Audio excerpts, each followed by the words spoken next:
thank you for taking time out of your day to come and join us. Thank you, Amanda. I appreciate being here. Thank you. Saffron, AGRANA Fruit is a company which is an Austrian-owned industrial processing company. Correct. What does that mean in layman's terms? Yeah, it's a lot, isn't it? So industry is basically the main processor of, I would say, fruit ingredients going into a finished product. So we work with businesses, and basically the consumer has a finished product with a brand. Excellent. So I suppose the relevance for us today is for anybody within the horticulture industry who's growing fruit and some other products. They could look at AGRANA as another revenue stream, perhaps as a processing option rather than just the fresh fruit market. Definitely, and I think this is probably one of the interesting reasons why we get to talk today. In being at the Mangoes conference in Cairns, we actually realised that industry is not publicly spoken about in farming industries, and traditionally farming industries, regardless of Australia or globally, consider that the retail is their first option, and they forget that they do have a plan B or a plan C, or even a plan A in us. And we really got to expose, I guess, ourselves to the industry, but also to learn a lot from the industry in those conferences. So, yeah, fabulous. So AGRANA Fruit's been in Australia for 60-something years, I think you and I were having a chat about, but you've been overseas for many, many moons before Correct. that.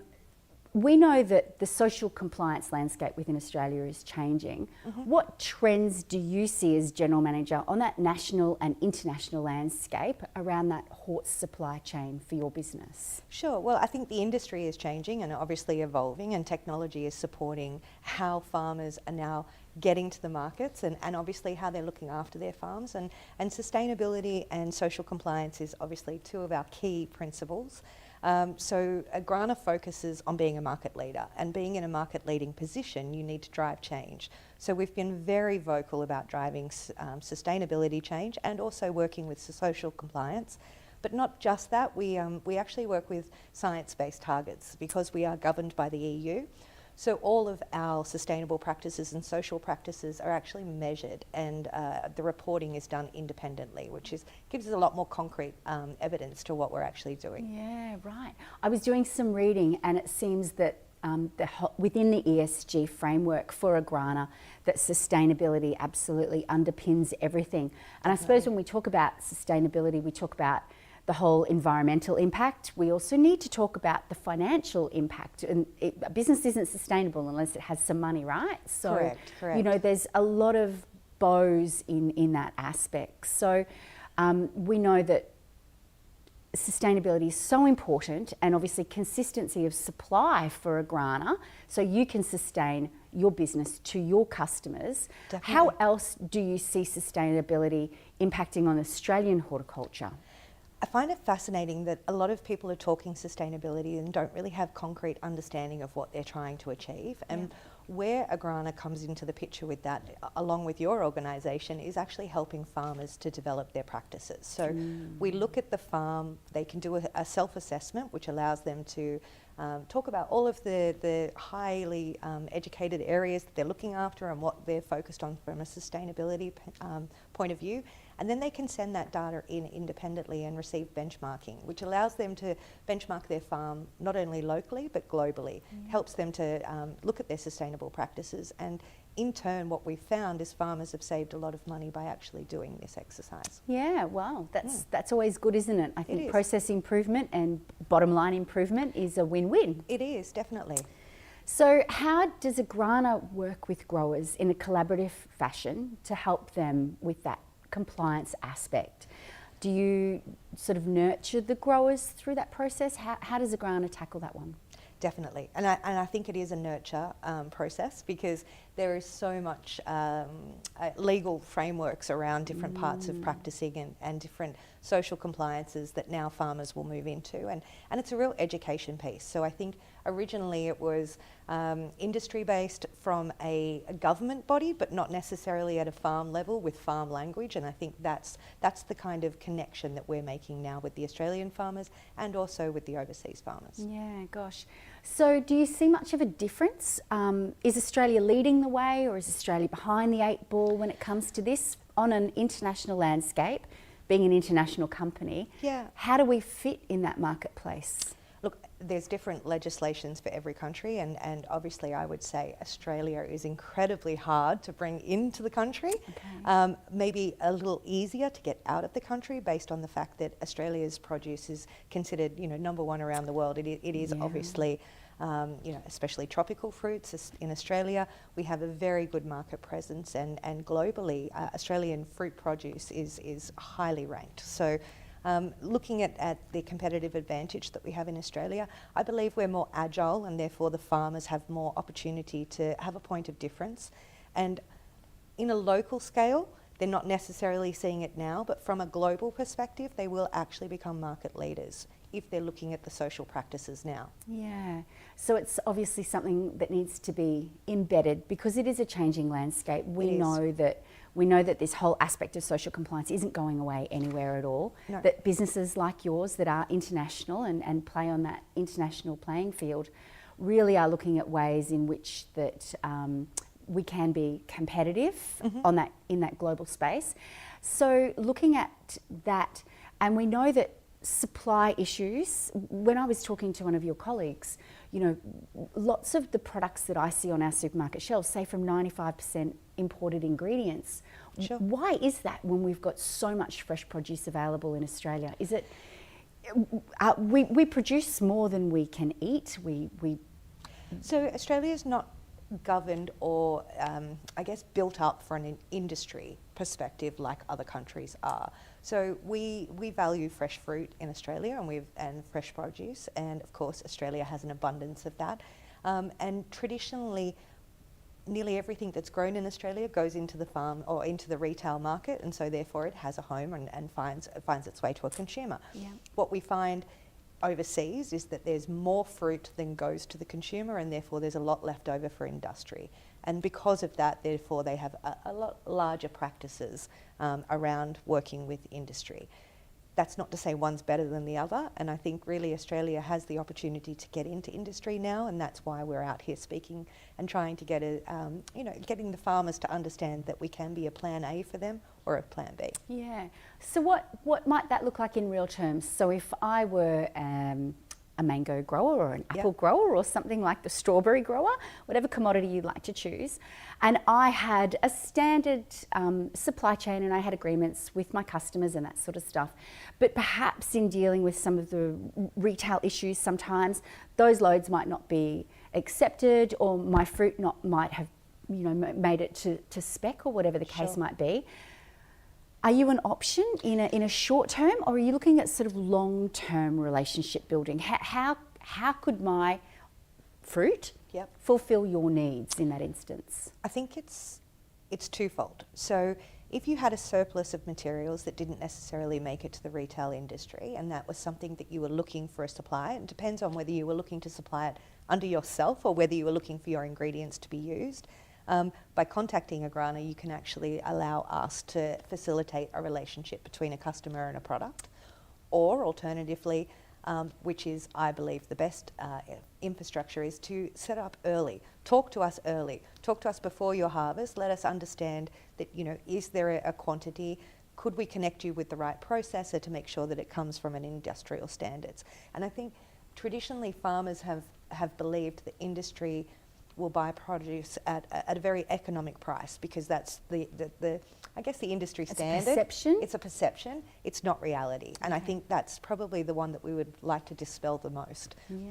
Because reality is that we should be considered as part of your plan rather than a last resort to your crop.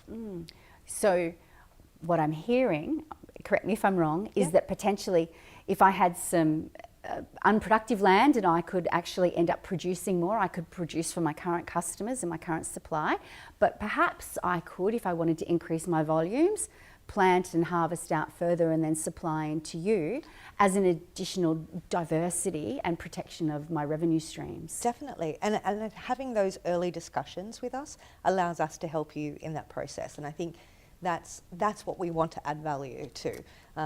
Whether you choose to come to AGRANA or whether you choose to go to a competitor, it's not a concern for us. It's more about making sure that you understand you have choices and letting us help you to understand what those choices are. I think that's a really key statement that you've made there, because I know that a lot of growers often feel that they're over a barrel.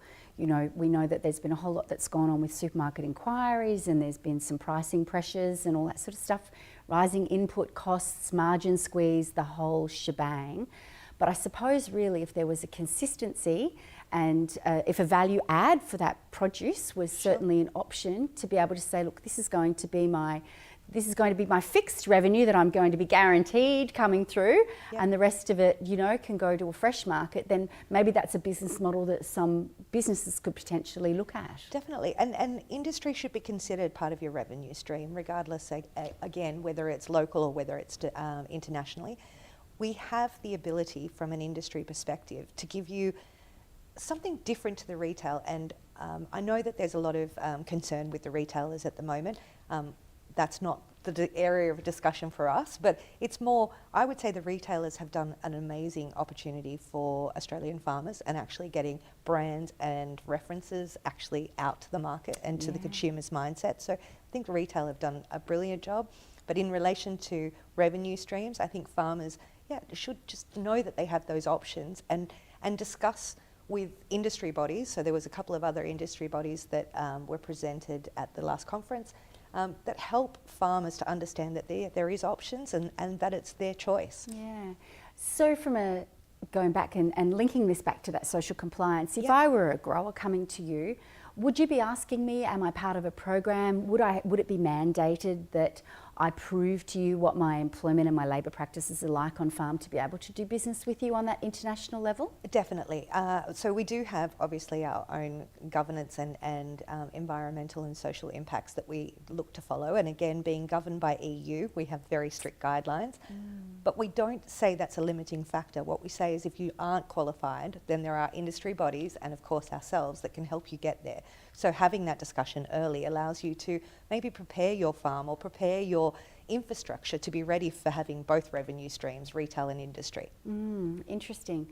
So when working with growers to help build that capacity, is there a team that you work with who sort of are on the ground that can look and guide some growers as to what it is that they need to do to meet those requirements? Yes, we have an amazing sustainability team and they are in our Vienna head office, so but fully engaged with farmers all around the world.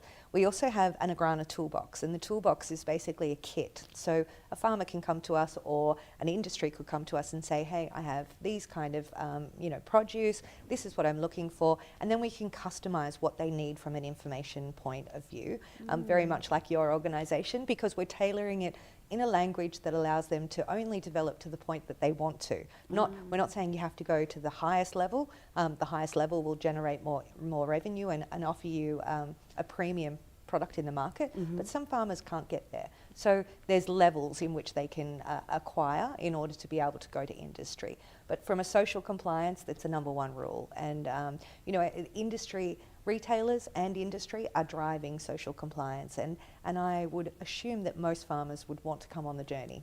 Yeah, that's exactly right. We think that, the intent is to do good, and sometimes mistakes are made, and we get that, and that's not a problem. But really, I suppose a social compliance framework helps a business demonstrate and have evidence, and that's what audits do, and that's what all of your documentation does. Provide that you can evidence that you're actually doing the right thing, which, as we know, is a massive requirement within the fresh produce space, and obviously within the industrial product space as well. So as a grower, from that perspective, if I didn't have a social compliance platform or a program, would AGRANA be sort of then saying, anybody contact an organisation like Fair Farms, we need you to be housed in that kind of ecosystem to start the ball rolling, to do the self-assessment, to do the online assessment? Yes, well, I mean, traditionally from an international perspective, AGRANA work with SEDEX, and SEDEX compliance is obviously a global standard.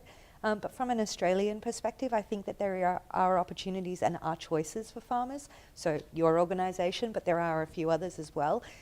And it's really up to how much the farmer would like to engage as to where we would direct that communication. But it doesn't have to be a one-way conversation. So if they're calling me, I'd probably call you. So it will be an ecosystem that we will create by talking about the fact that industry is here and that farmers have choice. Yeah, that's great, because I think that's one thing that people want to feel, that they're not left over a barrel with nowhere to go. Of course. And that, you know, that we're looking at important options. And I think that's a really an important point. There is no barrel in the sense that you can get there, it just may take you longer. So it's taking the steps that work for your farm and for your environment and obviously for your area. Yeah, that's right. So Saffron, we spoke about beforehand that it could be either a plan A or a plan B or a plan C, and don't make us the plan C, have the conversations up front. I suppose one thing that we know that growers are most sensitive about is not being able to get a premium price. So when a product does go to an industrial processor, for example, could we consider that it might be on par with what the fresh produce market might be paying in that respect? Yeah, so the only difference is really that we buy by the kilo and retail by the product. Yeah. So again, you shouldn't be disadvantaged by picking a different revenue stream, but I can't give you a guarantee. No. It's not the way that it works. However, our job is to make sure that the farms get a fair price for the product that we're promoting.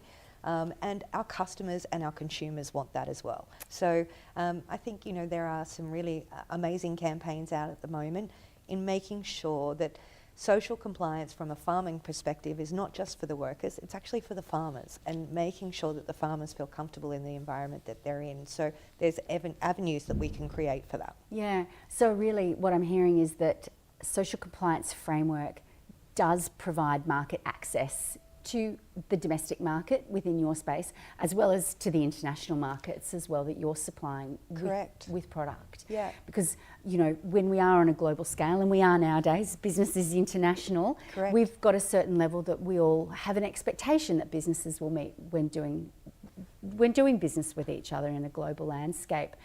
For businesses who are wanting to gain market access, do you see that there is potentially a higher value paid on that product than those, or is there a value in social compliance, and is that reflected in the price? I suppose that's what I'd like to know. I think if there isn't, there should be, but I'm not 100% sure it's value versus social compliance.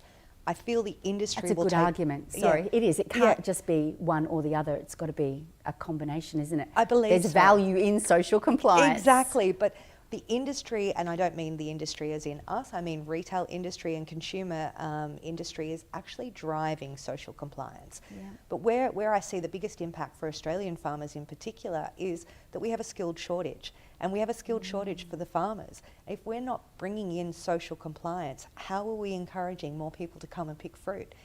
It's that circle of life that we have to create for our industry. And the social compliance is not just focused on the welfare of the individual, it's focused on the welfare of the organisation. And I think the resources that the farmers get to actually look after their workers but look after themselves is critical. Yeah, that's right. It's got to be a win-win situation all around. Often a lot of businesses will feel that it's all about the employees, but if it can help generate better business practices, drive efficiency and increase profits, then that's exactly what the business owner wants to be able to achieve. Pardon me. So from your side of things, how much does social compliance play in an international space? We know that, is Australia leading the way? Is Australia behind the game? Where do we sit on that playing field from AGRANA's perspective? I think Australia is definitely second fiddle to international, but that's only because social compliance was driven more from an international point of view. Right, so we've got some catching up to do, We've got is some that right? catching up to do, but we've got some catching up to do only because we started later in the game, and that's because traditionally everything was produced within Australia, and so therefore we had the ability to keep the ecosystem tight. Farmers knew that their produce was going to retailers, retailers knew how to do the traceability right back to the farm, consumers felt confident with the product. And in a fresh form, that works, but in a processed form from industry, internationally they're far more advanced in that space because their farms are governed by a lot more regulations than we have here in Australia. Yeah, sure. And looking at it from an environmental impact, and when we talk about if there's product that's produced in Australia and it's then exported overseas, Sure. What sort of percentage of that would that look like in your business? So from AGRANA Australia, we service Southeast Asia, New Zealand and Australian markets. So we have quite a large scope, but internationally we have 29 factories around the world. Oh my gosh. And we service multiple countries. So pretty much anywhere within the world that you attend or that you go, AGRANA will be present in some form. Yeah. And we are very focused on obviously looking after our compliance, and that's our guidelines from social, environmental, and also looking at technology and advancement. So we are in a position that we should be driving change, but driving change that has impact for a consumer. Yeah, and do you think that that's influenced by consumer expectation? Are consumers the one who are perhaps lifting the bar with the product purchases and they're voting with their dollars in that respect to go with more ethically sourced products? Is that what that translates to? I'm not sure that a consumer is going down to an ethical level. I'm not sure. However, I believe COVID definitely increased consumer awareness about brands, consumer awareness in relation to social compliance. Consumers are engaging with brands now because of what they do socially, and that comes right back down to the farm. So you think about all of the new I guess retail mandated things. In 2028 they're looking to have sustainably sourced materials into the supermarkets, sustainably sourced packaging. They're driving the change, and the retailers are driving it obviously because the consumers are driving it. So it is happening. And I feel that we're taking all of the best qualities of what's happened overseas and we're actually being more agile in Australia. So we will get there quicker. Oh, so we're responsive, you think? I think we are. I genuinely believe we are from Australia, from my perspective and from the farmers that I engage with. They're so proactive and so engaged in doing better. And, you know, I would say from a global and international, local and international framework, everybody's engaged to do better. But I feel Australia has more of an ability to turn it quicker. Yeah, well, that's comforting to know. In some respects, it's a little scary to think that there's just going to be more regulation mandated coming our way, but I suppose we kind of need to expect that if we have a look at what history's told us over the last few years and different pieces of legislation that have come in. It's only going to really create that path forwards. Sure. So some of those insights, I suppose, with what's happening in the international space, we need to anticipate that there's going to be that expectation that Australia will follow suit. Definitely, and I think if Australia really want to play in the international market, which I know that they do, then that's where they're going to get the best benefit for actually engaging in these compliance programs early. Yeah. And I would say that also farmers are usually traditionally surprised that a lot of what they're doing is already in the compliance space and that they're already ticking all of the things that they should be. They just need to document it. Yeah, they just don't know. It. And I think that to us is probably the biggest eye-opener, because we can go in and spend half an afternoon with a farmer or with a co-op and find that they actually have everything that they need. They're just not necessarily recording it that way. Yeah, and putting it into a systemised manner that can be reflected and said, here you go, Saffron, this is what we're doing, and yes, we tick those boxes. Yeah. From the data that you might gain from the environmental side of things, if we have a look at that, is that on the increase? Is the environmental stuff just as equally as important in that whole ESG space for AGRANA? Definitely, and really if we're not looking after our soil and looking after our water right now, we won't have the farm. So I think that has definitely become a big, and I would say that's probably beyond social, so it's environmental then social, just in a consumer's perception. I would say the reverse, but and I do think that consumers are driving that behaviour for the farmers as well. So really they do have the practices and they do have the ability. Yeah, no, that's good, because we certainly see that there's an increase in requirement for ESG reporting, and the data that is being requested now from growers to be able to supply up that supply chain and report on is only going to be more granular moving forward to be able to make those business decisions with as well. I agree. But with that granular information will come an opportunity for them to improve their farms. And I think that's the positive outline of actually collecting the data. That's right. What you measure, you can manage. Yeah, I think exactly, is what the exactly. saying Well, is. I mean, it's such a big thing when you have a massive farm and you've got to understand exactly what's happening with every tree and every crop and every season, which is obviously coming fast and thick in many parts of Australia. So it's good for them to have that as even just a measure for themselves, even if they didn't take it to compliance. Yeah, no, that's exactly right. Well, Saffron Kosh, thank you so much for joining us Thank you. here today. Thank you for those of you who have joined us online here too. We look forward to you joining us for the next episode of Fair Talk, and thank you very much.